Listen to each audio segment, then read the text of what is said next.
sur cette chaîne. Aujourd'hui, un morceau d'un artiste pour lequel j'ai une immense admiration, Monsieur Bobby McFerrin, qui en 1988 a sorti un morceau entièrement enregistré à la voix. Tout ce que tu entends de ce morceau est enregistré avec sa fabuleuse voix, qui est capable de faire même deux sons en même temps. Je t'invite fortement à écouter l'œuvre de Monsieur Bobby McFerrin, c'est colossal, c'est un homme qui a dirigé des orchestres, et pas n'importe lesquels.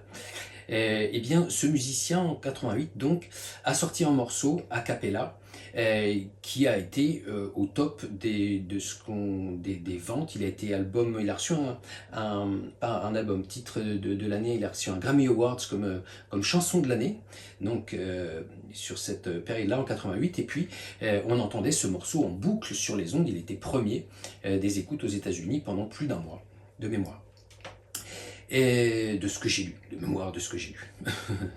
Mais je ne suis pas surpris. Alors je me suis permis, sur ce morceau, que j'adore, avec un très très beau message, et ça ne m'étonne pas de cet artiste, qu'il ait voulu véhiculer ce message-là dans son morceau. Juste pour anecdote, entre parenthèses, tu as un fabuleux acteur qui s'est glissé dans le clip, Monsieur Robin Williams, qui était un de ses potes. Notre regretté Robin Williams, qui était un homme bourré d'esprit, il est venu intervenir sur ce clip. C'est bien lui que tu auras reconnu. Et donc, je me suis permis de faire une adaptation à la guitare de ce morceau. Je rappelle que tu n'entendras pas de guitare sur l'enregistrement de Bobby McFerrin. Et avec des harmonies toutes simples. Sol, La mineur, Do, Sol sur la première partie, et sur la deuxième, Sol, La mineur, Do, Ré et Sol. Je te propose ce morceau fort sympathique de Monsieur Bobby McFerrin, transposé en Sol, alors que la tonalité d'origine est Si, pur kawa. Pourquoi je te propose ça en Sol? Eh bien tout simplement pour pouvoir jouer en tête de manche des accords très simples sans barrer, si tu n'as pas cet outil-là, le capodastre. Si tu en as un, il te suffit de placer ton capodastre en quatrième case et tu joues exactement ce que je te propose dans la vidéo.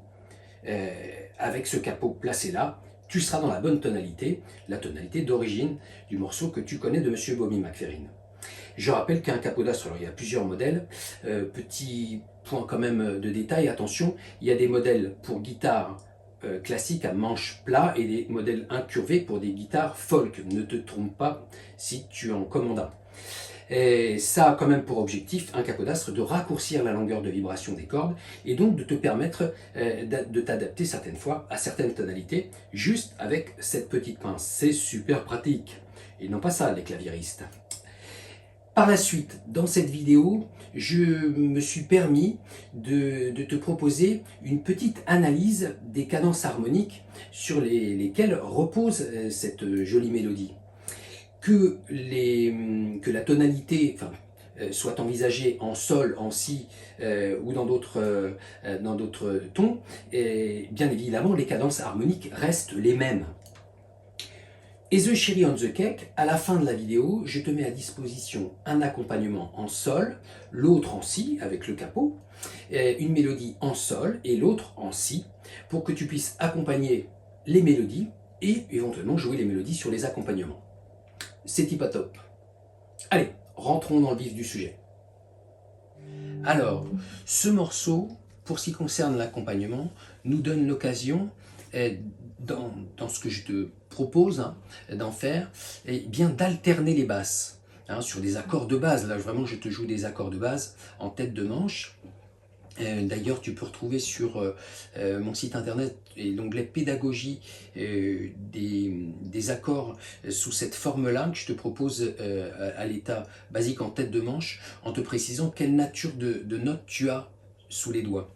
Quand même très très utile de savoir comment sont composés les accords. Je reviendrai dessus, j'ai fait quelques petites choses pour éventuellement t'aider à mieux comprendre comment on construit les accords à 3 sons dans le rock en La. Donc je te mets le lien dans le descriptif de la vidéo. En tout cas, ce sont des accords de forme basique, hein. Sol, La mineur, Do, Ré et Sol. On a fait le tour du morceau, hein, il y a 4 accords. Et bien là, on va pouvoir éventuellement voir ce que donne un accompagnement avec des basses alternées. Alors, je propose, tu vois, au pouce de jouer la fondamentale de l'accord, la note la plus grave. Ensuite, on va aller attraper avec l'index la corde de Sol. Alors, ça aurait pu être la corde de Ré, hein, pourquoi pas. La corde de Sol, elle sonne bien. Et puis ensuite, on viendra gratter les cordes inférieures dans un premier temps. Donc, une note seule, et le reste de l'accord dans les aigus avec l'index. Je fais pouce, index, index, index. Et sur la deuxième partie, bien, j'alterne. Je me sers de la tierce de l'accord, hein, qui est un Si, et je fais exactement la même chose. Hein. Alors, on joue des croches inégales, hein, c'est jazzy. Hein. 2 tiers du temps pour la première croche, 1 tiers pour la seconde. 2 fois ça. Sur Sol, tu vois. Essaye d'être relativement détendu sur la main droite, de façon à gratter des cordes, mais en étant très léger, tu vois, pour pas trop rentrer. Ça va pas vraiment dans l'esprit du morceau. Faut que ça reste léger, hein, comme l'esprit de ce que nous a apporté monsieur Bobby McFerrin dans ce morceau-là. Tu fouettes un peu les cordes, très relâchées. Sur le La mineur, là cette fois-ci on va partir avec la fondamentale qui est en 5e corde, le La, pour ensuite remonter sur la quinte de l'accord, le Mi. Donc tu vois, j'alterne les basses, la fondamentale, quinte, fondamentale, quinte. Alors là je te l'ai joué plusieurs fois, mais on joue Sol, 2 mesures, une mesure de La, une deuxième mesure de La, et ensuite on va passer sur le Do. Et là, petite nouveauté, il va falloir qu'on aille chercher avec le 3e doigt la quinte de l'accord. C'est-à-dire qu'on va jouer Do comme fondamentale. On gratte les mêmes cordes, hein, que sur le La mineur. La 5e, pour jouer la fondamentale avec le 3e doigt sur cette 3e case de la 5e corde, qui joue un Do. Et ensuite, on va jouer la quinte de l'accord, le Sol.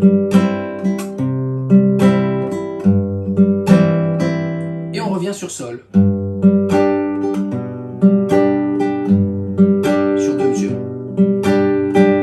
Alors, je te cache pas que je n'ai pas retenu la forme du morceau, à savoir combien de fois il y a de couplets, combien de fois il y a de refrains, ou de partie A, de partie B. Eh bien, je te laisse libre choix d'organiser le morceau un petit peu comme tu veux. Je traiterai le morceau en partie A, partie B. Donc là, on a fait le tour de la partie A. J'ai juste envie de faire une petite aparté, une question que peut-être tu te poses, souvent on se la pose en début de parcours, à savoir pourquoi on rencontre des sols sous cette forme-là, avec 2 notes dans les aigus, là, le Ré et le Sol, et pourquoi des fois, eh bien, ce 3e doigt se soulève, et puis, à la place du Ré, on rencontre ainsi une corde à vide. Alors, c'est que cet accord est constitué de 3 sons. Il y a, sous cette forme-là, hein, une fondamentale, une tierce, je retrouve la quinte de l'accord, j'ai la fondamentale à l'octave, le Sol, je retrouve une quinte et une fondamentale de nouveau. Donc, sous cette forme-là, on a une fondamentale, doublée et triplée. Hein. Puis, la tierce, elle est jouée une seule fois en Si, et la quinte, on l'a ici en Ré avec la corde à vide, et de nouveau, sous notre 3e doigt en 2e corde. Si je soulève mon 3e doigt, eh bien je remplace cette quinte, le Ré, par un Si, et du coup là, je double la tierce. Tu vois, dans un cas, j'ai 2 fois la quinte, Ré ici et Ré là. Et si je soulève mon troisième doigt, j'ai 2 fois la tierce. Donc, soit ici en mettant 2 fois la quinte, soit comme ça, en mettant 2 fois la tierce. À toi de voir ce que tu peux choisir, mais la fonction de l'accord est strictement la même. Petite explication harmonique que je me permets, ça te sera peut-être utile. Sur la partie B du morceau, ou refrain, hein, on pourrait le concevoir comme ça, eh bien, l'accompagnement se fait toujours avec des basses alternées. Hein, on a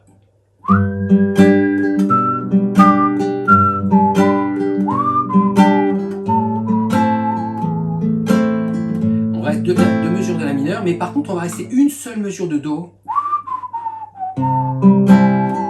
et tout de suite passer sur le Ré pour finir sur le Sol. Alors le Ré, on va jouer la 4e corde, donc la fondamentale de l'accord, et le La, la quinte. Hein, donc je refais cet ensemble là, partie B.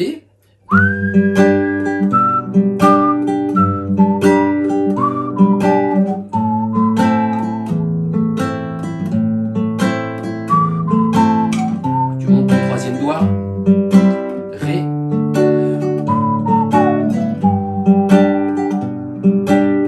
Ouais, une deuxième fois pour le plaisir.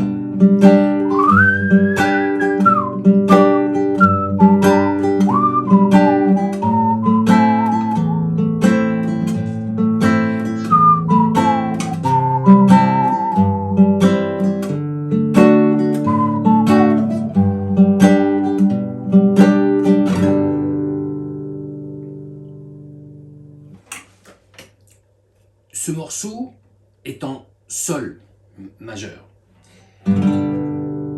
Les degrés qui sont issus de la gamme, je te les indique à l'écran. Sol, qui dans sa gamme comporte un Fa dièse, que tu as à l'armure, hein, au début de la partition. Pour ceux qui s'intéressent un tout petit peu à l'harmonie, je trouve ça chouette de profiter d'un morceau pour faire un petit peu de progrès sur le sujet, ou en tout cas essayer de clarifier la situation. On se fait tout un monde de l'harmonie, du solfège, ce mot qui fait si peur, alors qu'on peut apprendre des tas de choses assez simplement si on prend le temps de ne pas se mettre des nœuds au cerveau, ou en tout cas si on prend le temps de s'ouvrir au sujet et essayer d'y voir un peu plus clair sur ce monde de l'harmonie et du solfège, de la théorie musicale. On a donc un Fa dièse à la clé, ce Sol est le premier degré du morceau, hein, premier degré de cette gamme. Le deuxième degré, eh bien, on va aller très vite le voir puisque c'est un La mineur. Ensuite, on passera par le 4e degré, le Do, pour revenir vers le premier. Donc on aura premier degré, deuxième degré, La mineur, 4e degré,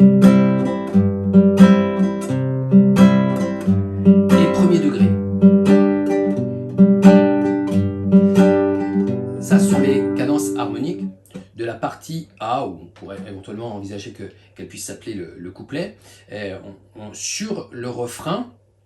Donc après avoir vu le 1, 2, 4, 1, eh bien on va avoir 1, 2, 4, 5, 1. On va avoir le Ré qui va venir se glisser ici. Hein. Ça va faire ça, premier degré,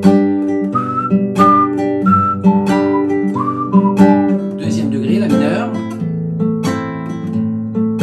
4e degré, Do, une seule mesure, et 5e degré, Ré, pour revenir vers le premier.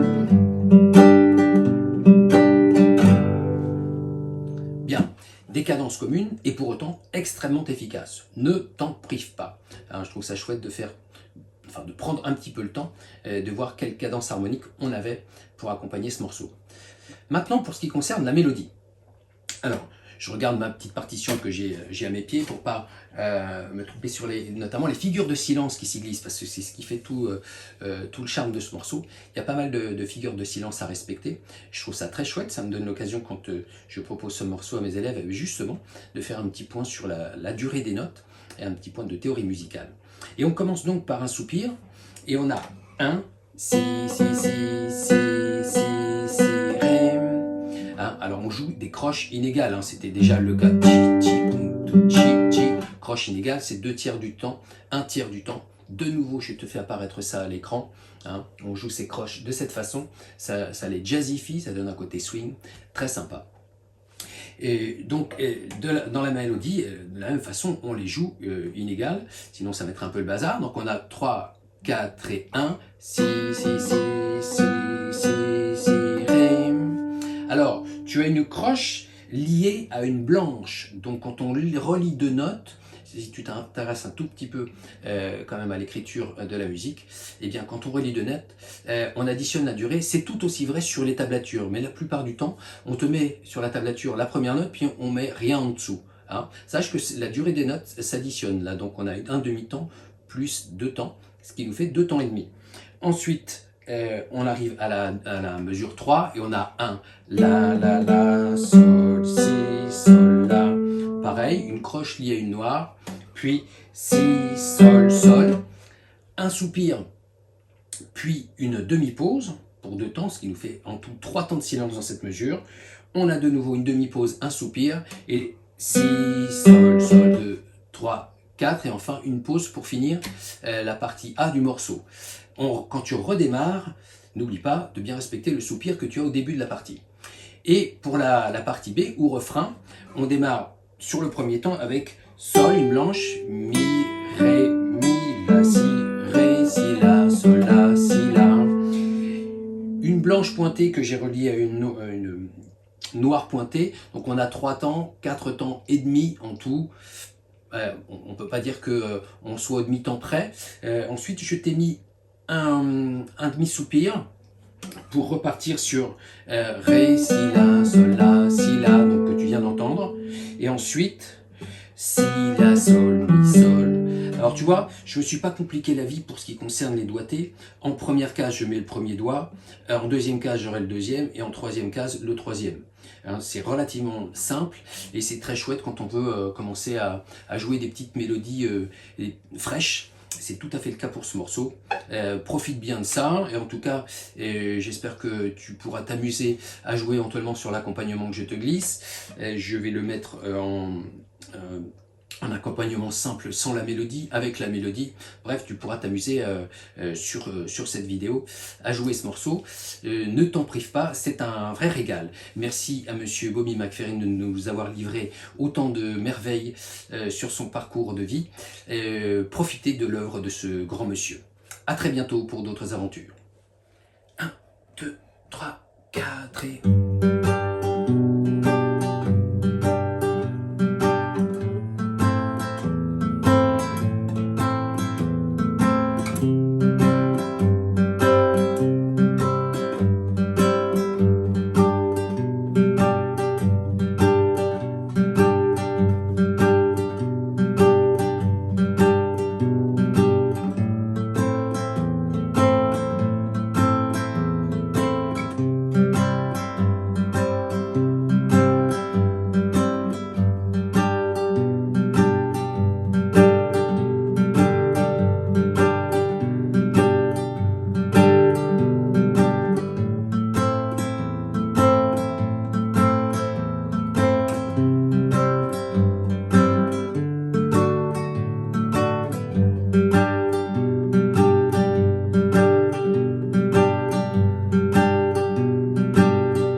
Un, 2, 3, 4 et 1.